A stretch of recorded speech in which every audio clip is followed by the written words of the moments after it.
Welcome back to Occasional Randomness. I'm your host, Eric Scott, and joining me, as always, is my fellow co host, somebody who never takes strangers into their house, especially ones that turn into giant spiders, Jason Johnson.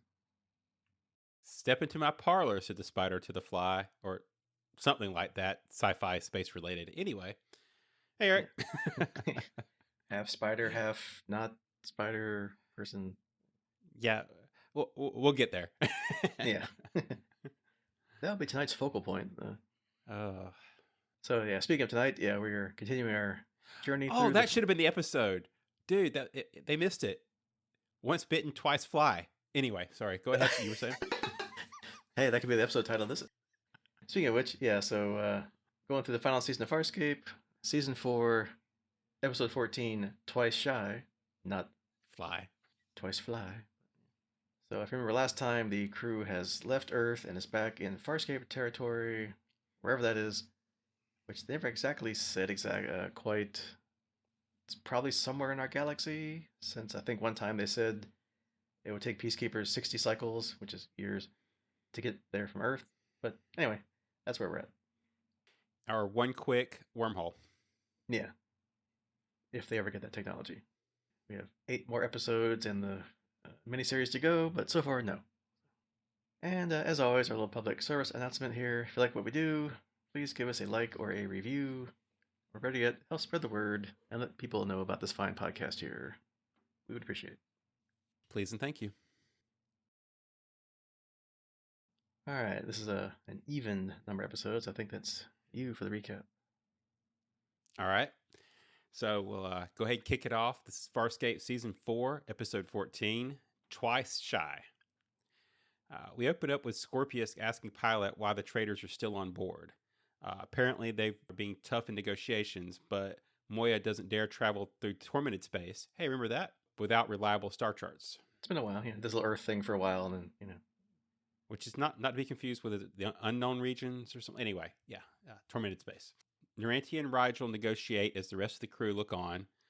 John looks at Aeryn, who's staring at him intently, giving him the stink eye, and says, "What?" He asks. "Nothing's bothering me. Something I said?" Must have been something I said. Meanwhile, Naranti barters the price from 10,000 to 7,000, and they get Rigel to pay them. As Rigel is leaving, Scorpius comments that he looks unusually smug and asks if his deal with the traders was successful. "You have no idea," Rigel answers. It's never a good answer. Yeah, that's never a good answer, especially from Rigel. The traders then bring out a girl to make one more trade. They say they have enjoyed her as they grope her suggestively, so Chiana pulls out her gun, saying if they touch her again, they'll die. Everyone reacts by drawing weapons, and Dargo tells Chiana it's not their problem. The trader offers her for 800, and Chiana is adamant that they can't leave her, asking Dargo if he's already forgotten their own prisoner origins. Rigel reminds Chiana that it was her who brought the Vork on Moya, but Chiana ignores him. Dargo and John force Rigel to pay, and the traders leave. Dargo tells Chiana to take Talika, the new slave girl, no longer slave, now, to her room because she's now Chiana's responsibility. "So you're angry with me?" John asks Aeryn. She says she doesn't want to talk and gives him a strong backhanded punch to the face. So I guess not. Yeah. Not in that language anyway. Aeryn tells John there's nothing to say. He complains that she hit him. "You lied to me," she tells him. "Okay, so I didn't tell you about the poppers. You didn't tell me about the baby. Does that mean I get to hit you now?" "I would not advise that," she warns him sternly. He says she doesn't scare him, but when she gives him a look, he says, well, maybe a little. He says he was just taking Granny's jug to forget her, but you got to admit it's kind of romantic. "I'm just crazy about you." She adds, "So it's my fault?" But he says no. She tells him he should have been stronger. He falls down to his knees and tells her to give him a break. He's human, just a guy, and weak. She walks away and he grabs her, saying they're going to be fine. "No, we're not," she insists angrily, and leaves. Meanwhile, Chiana's talking with Talika in her quarters, saying the clothes they've given her make her look sexy. She gets close to Talika, suggestively saying it makes you feel good to know men want you. As they're about to kiss, Aeryn interrupts and looks rather unimpressed with Chiana's actions. In the corridor, Aeryn asks if the only reason she bought Talika was to make Talika her toy. Chiana says that they were just talking about girl stuff, and she got feisty. Pushing Aeryn up against the wall, she says she's not like Aeryn, she needs it, and it's not a crime. Aeryn says this is excessive, even for Chiana, prompting Chiana to say if Aeryn doesn't want any, she can always try Crichton next. Do what you want, Aeryn says, and leaves. Talika visits John in his quarters. He offers her some chocolate, fresh from Earth, but she declines. John says they're friends. For sex, she asks, and John asks nervously and says that's just for special friends. Like you and Aeryn, she adds. John realizes Chiana must have told her something. She says no, she can see it for herself. You're hers and she is yours, or am I wrong? Nope, you're right. You're absolutely right, John responds with a wide grin. Meanwhile, Dargo and Rigel are on command, checking the maps. They seem accurate, and Dargo says that it looks like Naranti did something good for a change. Rigel asks, don't I get any credit? What for? And Rigel tells Dargo that he made tiny, unnoticeable modifications to the currency, meaning it was basically forged and is only worth about a 12th of its shown value. Dargo grabs him in a rage, saying that the traders control this part of space. John walks in, separating them, asking if there's a problem. Dargo explains, and John tells Rigel that these are not the guys they need to piss off. Dargo says when the traders come, he'll give them Rigel to do with what they want. John says they'll phone these guys and try to make it right, and both Dargo and Rigel leave angry. Dargo spots Talika in the corridor and tells her that he told her to stay in Chiana's quarters, but Talika says she doesn't have to listen to him. No one else does. Everyone listens to Crichton, but not to him. Dargo tells her to go back and then storms off. We already caused some problems, this new person. Yeah. Yeah, just a couple. None of this could be her fault, though. Nah. No. Sikozu's changing Scorpius' cooling rods and tells him that Naranti thinks everyone's acting strange. They're all different, more emotional than usual, except for Aeryn, who's colder than usual. Cut to Chiana on top of John at one of the controls, saying that she asked Aeryn and she said she didn't care about him anyway. John says she does, they're happy, and Aeryn loves him. Scorpius interrupts them, and Chiana asks if he wants to watch.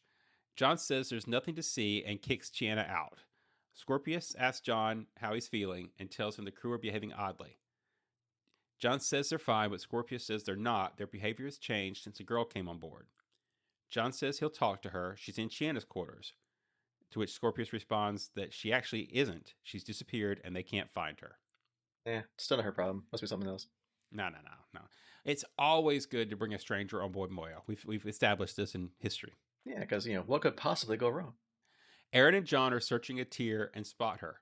When they approach, she flees into the Tier 3 maintenance bay.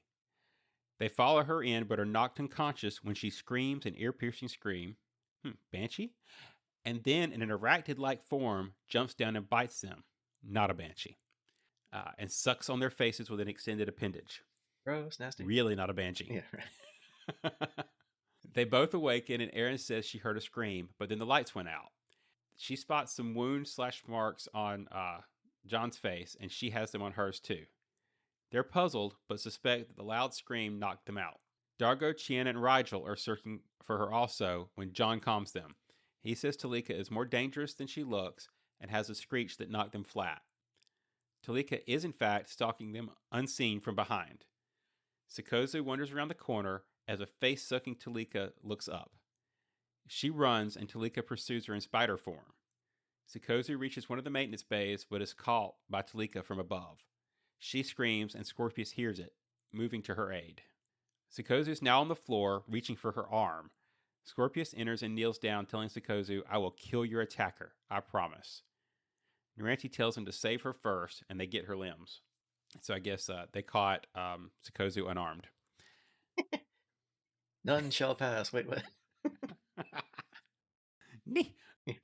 On command, Aeryn tells John she doesn't understand why Talika would do this when they tried to help her. John needs a minute to recover, saying he's not feeling well after the attack. Aeryn asks him not to be useless.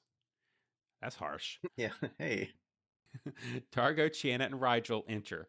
None of them are feeling well. No, we can't be weak. We have to pull ourselves together and fight back, Aeryn says, even more anxiously. Feeling defeated, John replies with what? She kicked our asses. Just give it up. Aeryn says they can't and runs off to command. Chiana asks what's with Aeryn, while Dargo says they have to find Talika and talk to her. Pilot tells him they can't find her, but additionally, the trader vessel has changed course and is headed for Moya.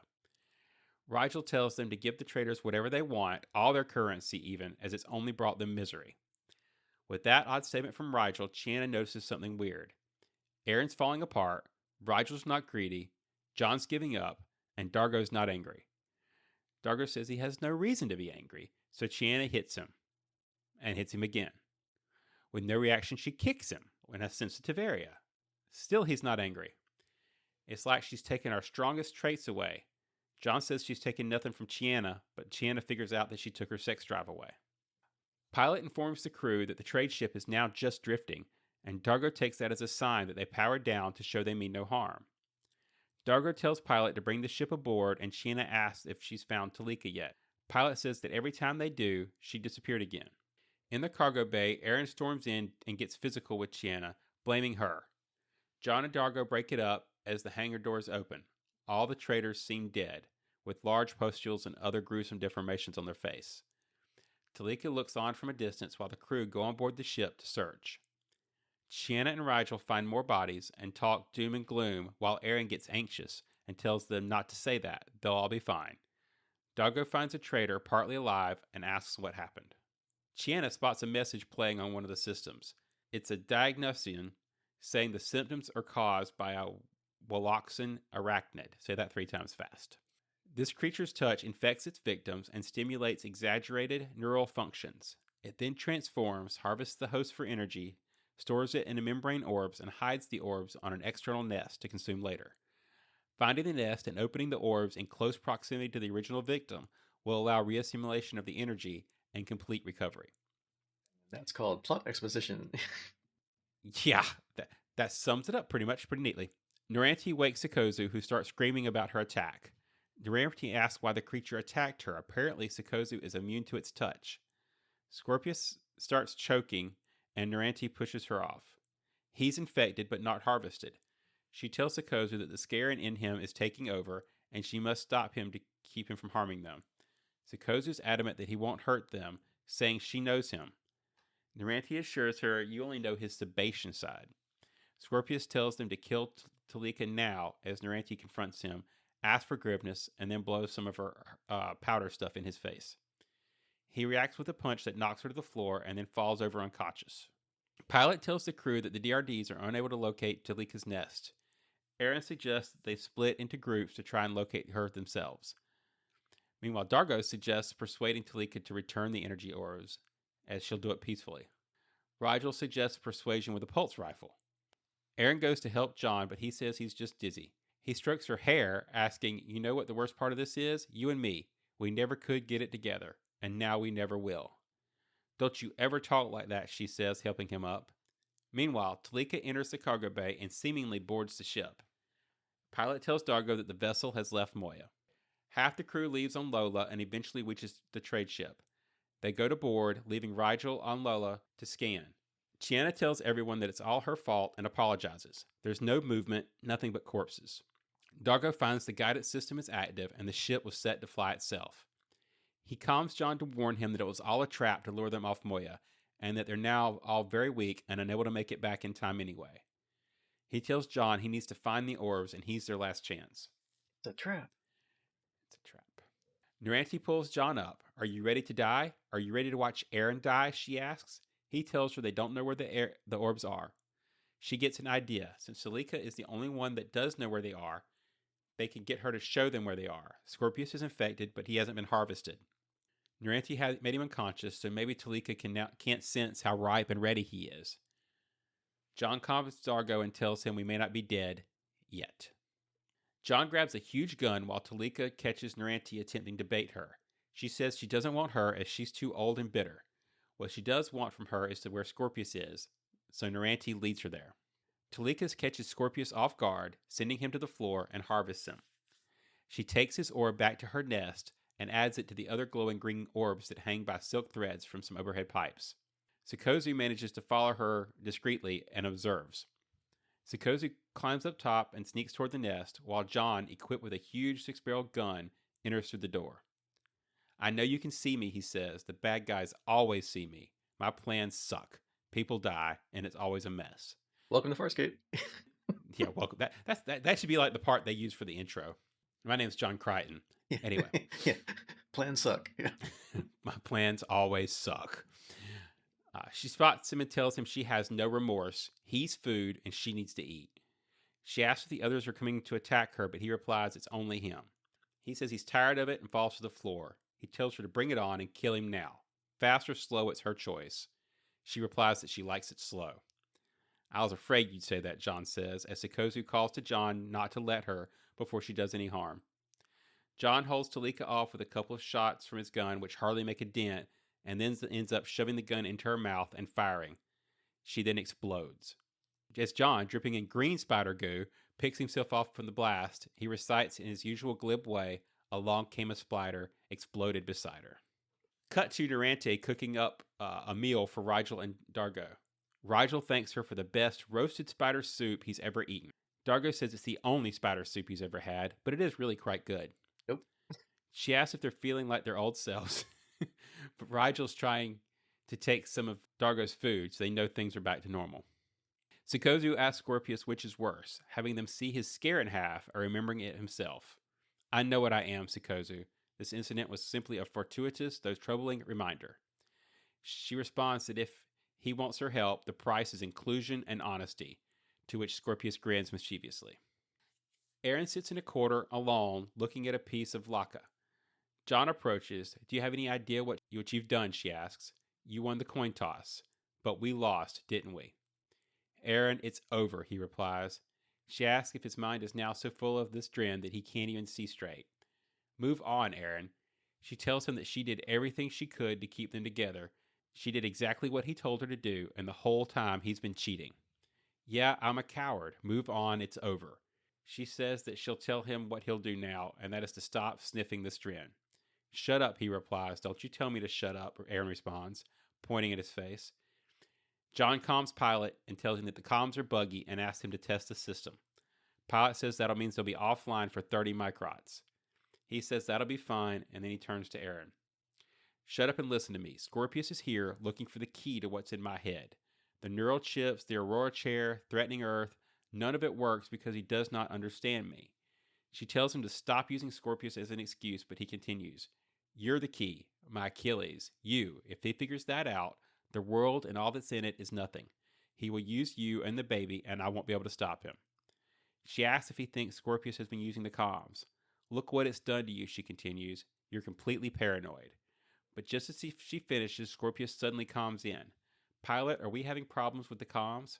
Pilot tells him he was just checking them, and they appear to be functioning normally. Aeryn looks shocked, realizing that John is probably correct after all. "So it's over," she plays along, in a raised voice to ensure that it makes it the comms. "It's over," John replies. "There's nothing more between us." Then she continues, grinning. "Nothing," he says, also grinning. They smile, embrace, and kiss covertly. Finally. Little trivia from... Yeah, finally. Whew. A little trivia from this episode. This episode was shot before Terra Firma to allow time to prepare the sets for that episode. The tag scene between Aeryn and Crichton was expanded on set in order to allow Aeryn to vent her feelings. In order to prepare for the episode, first-time Farscape director Kate Woods watched over 30 episodes of the series. She could have just listened to a podcast. I think I've been a lot faster. The spider was entirely created by the CG department at Animal Logic, and as such, a large silver ball was used on set for the actors to interact with. This episode references both Crackers Don't Matter and Beware the Dog through dialogue. And this episode is the second in which the crew actually eat the monster afterwards. Their first monster meal was in Home on the Remains. So, as we take a minute and digest this episode, what did you think about it, Eric? Ew. But anyway, we'll get to that. Yeah, I mean, I like this episode for the most part. I like, the beginning with the traders and all that. And then when they brought Talika out, I'm like, oh no, here we go again, right? And at least someone else noticed too, because Rigel even brought it up about the prior time they brought somebody on board. And they paid attention to him, right? Yeah, of course. Yeah. Yeah. So I guess that's probably where the twice shy title comes in, right? Once bitten, in this case, about 5 times bitten. But no one listens to Rigel. They did it anyway. And, well, we have a whole episode to talk about, I guess, right? And then I thought it was going to be some kind of weird sex thing when Shanna and Talika were interacting with each other, which I was glad it didn't go down that whole path for like everybody. After that part, I started to like the episode. So, yeah. Especially as we kind of alluded to the ending with Aeryn and Crichton. Finally, what we've been waiting for all this entire season, or I guess since original John, new John, whichever one he is, was the only one left. so, so they're finally together. It was Blue John, wasn't it, or was it the other? You know what? I don't know. Green and black, but I don't know which one he's supposed to be. Oh well, go back and figure it out. See previous Yeah. episodes. So they're finally together ish. It's got to deal with that wily Scorpius and now Sakozu apparently, which we'll talk about here in a minute. But other than that, yeah, I liked it. What do you think? Yeah, so similar overall. I thought it was a good Creature of the Week episode. I can definitely kind of see where it was filmed in between that multi-parter for filler, like we referenced in the trivia. Um, I felt like the only real forward movement we got as far as like the overall plot was the tag scenes at the end, right? But yeah, otherwise it was a good kind of standalone, but yeah, like what I like to call the bottle episodes, right? The standalone episodes. But I did have a pretty major issue with it, and I think we'll get to that as we dive in. Yeah, and the cab have gone went all out with that last three-parter. So yeah, this is like the save money episode. So Yeah, take a breath, pay some paychecks, yeah, get back to it. like two or three talking guest stars, and then half of them you never see again, and then the one hangs around and for some reason causes problems. It never happens. I don't. So we start off with the traders, and apparently they are staying in Tormented Space. They aren't going back to the uncharted territories yet, since I guess they're getting updated maps of Tormented Space, so they're gonna be here a while. And yeah, I liked Crichton and Dargo's reaction at the beginning when Rigel tells them that he cheated them and paid them basically counterfeit currency. And yeah, they're like, idiot, they control a large portion of where we're at, so probably not a good idea to get the word out that, hey, we're a bunch of con artists and cheats, right? But, hey, Rigel's being Rigel. So, what's not to love? Yeah, I think as it kind of indicated, my favorite parts were the very beginning and the ending. The bit about creating the counterfeit currency and getting the map that felt very organic, and I think was a good pickup. I'm guessing they knew how the episode was going to end, so it's a good pickup from the ending of the three-parter. And as we leave Earth, right now we got to have a plan now that we're no longer the Earth isn't the plan. So I did enjoy that part. Yeah. The rest of it, the middle part, we can kind of take or leave. But yeah, I like this opening. It felt very organic. Yeah, and it does, as we'll talk about here later, it does kind of set up what's going to happen to them. Like, here we're seeing these traits that they have. Like, Dargo's pissed. John's like, we got to do that. We're going to call him back and we're going to take care of this. And Roger's like, what? I just did my thing. So, Mm-hmm. so foreshadowing for the next scenes here.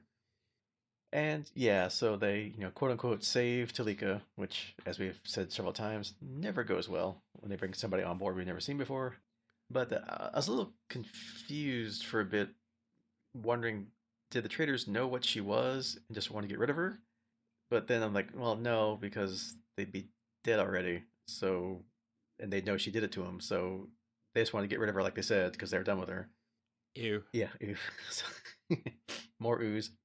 But kind of wondering, like, how long ago did they pick her up, seeing as they weren't immediately as weak as the rest of them seem to be here in another scene or two, other than the obvious answer, because that's what the plot says. Yeah, so I'm going to completely agree with that. I think I would have liked a bit more of an understanding of how she ended up with the traders, why they wanted to sell her, all the stuff like you said, because the plot would have made it a bit more interesting to me if you kind of had that backstory and understood. Was there something there that didn't work on them? Was there something I don't know? What was the reason that she came through? I guess what I'm looking for is the secret of the ooze, as it was. Yeah, I mean, was she like acting like a slave because that was the way to get transferred around a lot to be able to consume what she has to do to survive? I don't know. I mean, I guess it's a good strategy. It seems to have worked out until she found Moya. But and as we'll get into later, they did die, so obviously she feasted on them at some point. Yeah, and just I guess somehow managed to get them to pawn her off on Trade somebody her else. off. But what if they didn't, right? Then she'd be stuck on the ship, drifting. So yeah, Yeah. I mean, not a good plan necessarily, but again, plot. Yeah. Speaking of plot, I thought it was a really, this whole thing was a really interesting plot device that everybody that she attacks lost what Chiana said was their strongest trait. I speak English well. Good. You great speaker. Yeah. Me fails English? That's impossible. So yeah, so we have Aeryn losing her confidence. John, I guess, lost his like optimism and the gung ho ness or whatever you want to call it. Rigel, of course, lost his greed that we were evidence of, and probably the most funny, Dargo lost his anger, and of course, Chiana lost her sex drive. Which okay, fine, good thing we didn't keep going with that. Which made him very Gary Regal, by the way. That he immediately went into Gary Regal mode. True, he was very chill. Yeah. So, oh wow, dude, let's just go talk to her. And it's kind of funny that she says that Guarantee's too old and bitter, so I guess she gets spared, right? And just because we have to have somebody immune, Sakozu's immune, so that's fine. We got to see the parts of her literally that we forgot about, that she can reattach her limbs, right, if they come off for some reason. I guess it's night. Yeah, which I'm going to throw this out here because it didn't fit anywhere else. But my first thought when we found out that there were orbs or eggs or whatever you want to call it with the hidden somewhere on the ship, my first thought was that was why she ripped Sakozu apart, was because she hid him inside of her. I'm kind of glad they didn't use that plot point, but that was what first popped in my mind. Yeah, that could be interesting. Because they put her back together. Yeah, oops, gotta take it apart again to get. But I guess of all that, I guess the most interesting thing was when Scorpius, like what he lost, which was his Sebation side, which is kind of interesting. So if Chiana said that's your strongest trait, is that the major thing that makes him who he is? And without it, he's just a rabid Scaran, like the rest of the ones we've seen. Not this cold, calculating evil genius and mastermind that he's been. And I guess that helps him accomplish what he's done with the Peacekeepers and wormhole technology and the Gamic bases and all that stuff. Kind of interesting. It actually very much is so, because he's got that's what we see as Scorpius, right? We see that part of his personality because that's the intelligent, communicative part. But at the same time, he's holding back that like you say, rabid, violent, scaring part of himself. So that's still there, and so how much of his energy goes into holding that back? It's kind of an interesting thought there. Not that he's warm and cuddly by any means, but kind of an interesting dual character. Kind of adds a layer to him, if anything does in this episode. I will have to say I dislike the part where they had to exaggerate the traits first and then she harvested them. I get that it kind of calls attention to it, like you mentioned at the beginning. I just felt like it was a little like over the top and on the nose. Like, we're gonna accentuate Rigel's greed so we can show that that's the piece, and we're gonna accentuate Chiana. Yeah, it just felt like they kind of, I don't know, flirted a little too hot before they to draw attention to it. Yeah, which maybe helps the new viewers. Like, hey, just in case, Rigel's the rage, Rigel's the greed person. Dargo's the rage machine. Okay, got it. Yeah, right. Yeah. Somebody read the back of the G.I. Joe package, and that's the little blurb they got, so. But hey, since you're watching Star Trek now, I can point you to an original series episode that goes into the same kind of duality thing of where Kirk gets split in a transporter accident, and there's like the good Kirk and bad Kirk, and like which traits go with which personification. So they stole that from Superman. Yeah, not Superman 2, or Superman 3. Is it 3? Which I'm pretty sure would have came after a TOS series. Yeah, but yeah, that's why I said that. Just like a decade and a half, but yeah. But yeah, I'll drop that one in the chat later. You can watch it on your free time. See, yeah.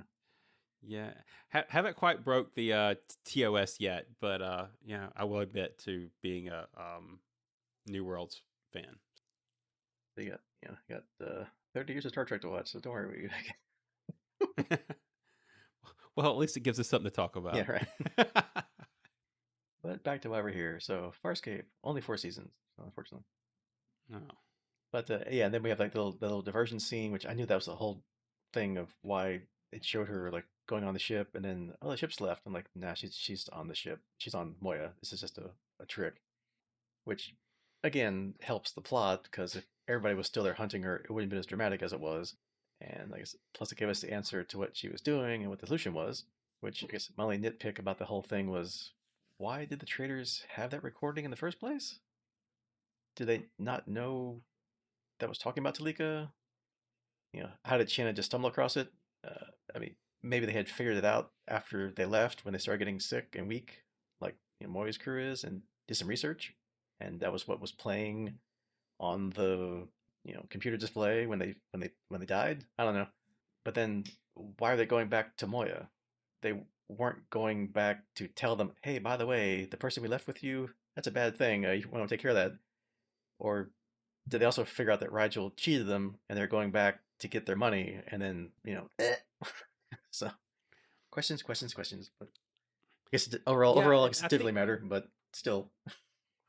no, it didn't matter. I guess you're right, but I think what happened here for me as I was trying to think about it was I mixed the two scenes up, right? So the ship came back once, and that's when they saw the recording, which was super convenient. And maybe they kind of got weak, figured out that they reached out to that whoever it was, and that was where the recording came from. And it said that they had to go back and find the spider, so they were going back to find the spider, and died before they got there, and that's when the ship came in. And then she programmed the ship to leave the second time, but again, it gets all wibbly wobbly and messed up in my head. So I'm sure it was confusing in the episode, and yeah, it just kind of was hand wavy, and I don't know, like you say, because plot. Yeah, and were the traders orbs on their ship, or did Talika have them and they were on Moya and she ate them and then they got sick? Like, whatever. It's like, huh? But whatever. Again, questions that don't really matter, but makes you go, hmm. Yeah, they're kind of like crackers. Yeah, they don't matter. Yeah. Which they reference, but I can't figure out where, which is sad because that's one of my favorite episodes. I know. I was hoping you were going to throw it out because I couldn't find it. The one with So the Beware of Dog, that was that Vork thing that Rachel talked to her about. That's that really bad CGI thing, which we'll talk about more bad CGI. But that was the other bad CGI creature thing that we didn't really, recurring yeah, we theme. didn't really care for in that episode. But yeah, but yeah, the Crackers part, I don't know. I have to go back and watch Crackers. Don't matter to see what, unless it's the whole crew acting weird thing. I don't know. Which is every episode of Farscape. I don't know where that fit in. But anyway, that'll be our own personal homework for next time. Maybe. Yeah, maybe not. If we get ambitious. Yeah. And then yeah, we kind of have the big combat scene with Sikozu and Crichton dealing with Talika. Yeah, I guess Crichton wasn't completely out of his bravado and gumption or whatever you want to call it, right? Although he's still like just all depressed and just defeatist about everything. As we said, like his plans suck. It's always a mess. But that's why we like Farscape, right? All their plans are fantastic until they actually get to use them, and then they all fall apart. But they still manage to come out of it. But I certainly did not think that scene would end by him shoving the giant gun in her mouth and blowing her up from the inside, which ew, disgusting. Which we see him covered in spider guts again. Ooh, disgusting. And then certainly did not see coming that Narenti would then make them dinner with what's left of her. Especially with this big spider thing. Nope. Yeah, so I guess when you have that much spider left, it's what's for dinner? But they just came from Earth where they restocked with all the like chocolates and food, unless Rigel like blew through that, right? Well, yeah, but you've got the spider's going to go bad, so yeah, I mean, got to get it while it's hot. You have to kill what you eat, right? I mean, or eat what you kill. Yeah, eat what you kill. Yeah. So here's where I'm going to throw my major issue. 'Cause I think this is where it fits about the episode.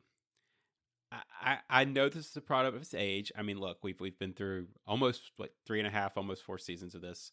We love this show. Yeah, we nitpick it, but we love it. All this stuff. But man, the CGI was abysmal. Like all I could think the whole time was I missed the creature shop monsters with practical effects. Like give me even if this looks like a Star Trek TOS Gorn or some bad monster, right? Like give me the absolute worst that TOS has to offer on bad creature costumes. Because the Henson shop in their best day would blow, on their worst day, would blow this CGI out of the water. Like, this is just, I don't know. I had a hard time getting past it anytime the creature was in spider mode. Yeah, I mean, you could definitely tell. It's like, hi, I'm not on the set. Yeah.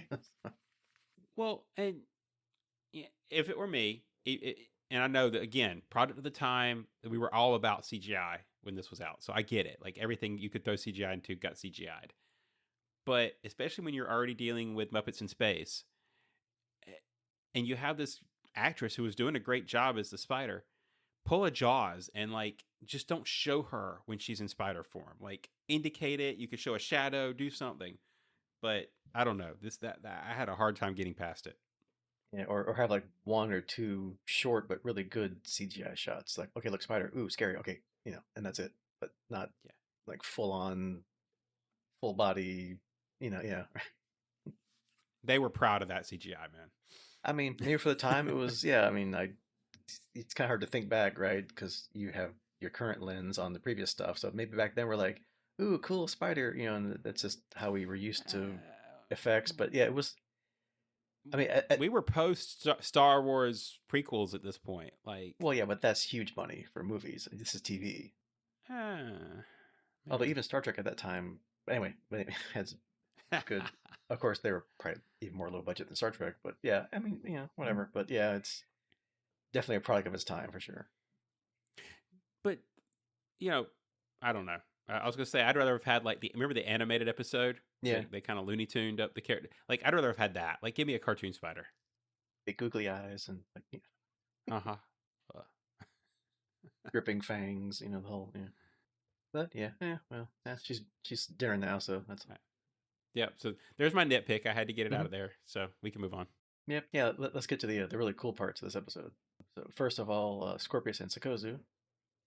The last scene with them where she's basically. Speaking of double ooh, Yeah, right. Well, it kind of explains everything up to this point, but yeah, where now she's like, if she wants her help for whatever he's doing, that she wants to be included, and he has to be honest and give her his true intentions. So I guess this is a somewhat culmination of whatever weird interpersonal things between them we've seen these last couple episodes, or half a season, however long it's been. Which, of course, we know Scorpius has an ulterior motive, by being on board Moya, which we all know what that is. He still wants what's in John's head, no matter what. He says he's just looking out for John. Yeah, well, kind of, but more for him, right? right? Yeah. So here's my crazy headcanon conspiracy theory corner. Part of me's wondering now if Sikozu is playing Scorpius and is really like a spy for Crichton or something. I, I've been trying to rack my brain to come up with reasons that she would be with him, that she sees something in him, whatever. And I don't know. For my sanity, I'm sticking with the she's a double agent approach. Yeah, maybe. I will not confirm or deny your theory. And Which yeah, means I'm either really wrong or yeah. really right. And if she does want in on whatever, or if she's playing him, then it's like, what's she after? Like, does she want to be like to rule with him if he takes over? When he gets the wormhole stuff, or yeah, is she John's spy, and that's how he knew that he was on the comms, right? I don't know. We'll find out. We got 8 more episodes to go. We'll find out. And speaking of the target of Scorpius' ulterior motive, John and Aeryn, that final scene was the best scene in this entire episode, and you can say probably arbitrarily of the last several episodes, right? So the plot moves along. We get confirmation from John about Scorpius that he still wants what's in John's head, and he'll do whatever he can do to get it, including spying on the comms, I guess on all their comms. And That was a nice touch. yeah, and if he knew that Craig and Aaron have a thing for each other, and that she's got his baby, then of course he would use that in a heartbeat to get whatever he wants from John, and John would give it to him. And Aaron's like, "Nah, you're paranoid. You're insane from sniffing this stuff that he's given you, right?" Which, she has valid point. Yeah, I mean, it makes sense up until that point. That's all she knows is he was doing that to forget her, but she still loves him, and he's like, "Nope, it's done." But then Scorpius validates the whole thing by asking Pilot why the comms were offline. So light bulb ding! Oh my God, it's all true. John does love me, and they kiss a couple times. So yay! Finally, about time. Yeah. Yeah, so hopefully this one will stick. Ha ha ha. And and now we get to the interesting part of figuring out Scorpion's tangled plan here. So Yep, because again, we only got 8 episodes to go, and of course, the final episode has to be, the resolution of stuff. Or if they thought they had one more season, the big cliffhanger, which then they didn't have one. But so, possibly hints a mini series to wrap up. yep. So, gotta start wrapping things up and exposing the big season-long overall plot. So this is it. Here we go. Anything else to talk about? I know we kind of probably hit most of the highlights, or actually all the highlights, really. I mean, No, I think this one's kind of been webbed up nicely, and we're all ready to roll. stick a gun in it and call it, Mm. blow it up. Yeah, we've torched everything we have to talk about on this one. Yeah, yeah. She blew up. Licked the bowl clean as it was. She blew up real good. Yeah. Any of you old SCTV fans out there still, if you're still alive. Yeah. All right, so next time, as you might expect, we'll keep our Farscape train rolling here. We'll cover season 4, episode 15, Mental as Anything. Playing our usual guessing game of what does that mean? Well, I mean, it still means today what it meant back then. I guess mental is a slang word for crazy or crazy angry. So something like that, probably. As joked about in this episode, our usual rage machine, Dargo, even when he wasn't angry and even getting smacked around. That's his secret. He's always angry. Yeah, he's always angry. So maybe we get like a Dargo episode, perhaps. I don't know. That's all I got. Or maybe, I don't know, Harvey returns? Probably not. But I was just going to mention that. That's exactly what I started thinking when you said that. I'm like, oh, Harvey. Oh, Harvey. Yeah. I think, if I had to guess, again, you mentioned the time crunch, and we're towards the downhill slide towards the end of the season. So I was thinking maybe it had something to do with Scorpius's plan, or figuring out a way to get Scorpius's plan out of him, maybe get in his head, mental, or it could be the exact opposite, kind of more self-explanatory. We end up with some kind of psionic monster or something in headspace attacking the crew. yeah. I don't know. I mean, it would be fitting for John to get his revenge by getting inside Scorpius's head for once. Kind of Give him a mental John. yeah, yeah. Kind of a get what he, reap what he sowed kind of thing. So, Yeah. But it's probably too early to reveal Scorpius's big plan. So maybe it's just more steps in that now exposed more thread arc. Yeah. More threads in the web. Yeah. Yeah. The tangled web the writers weave. All right, so that is your homework for next time, and we'll see you then. Goodbye. Goodbye.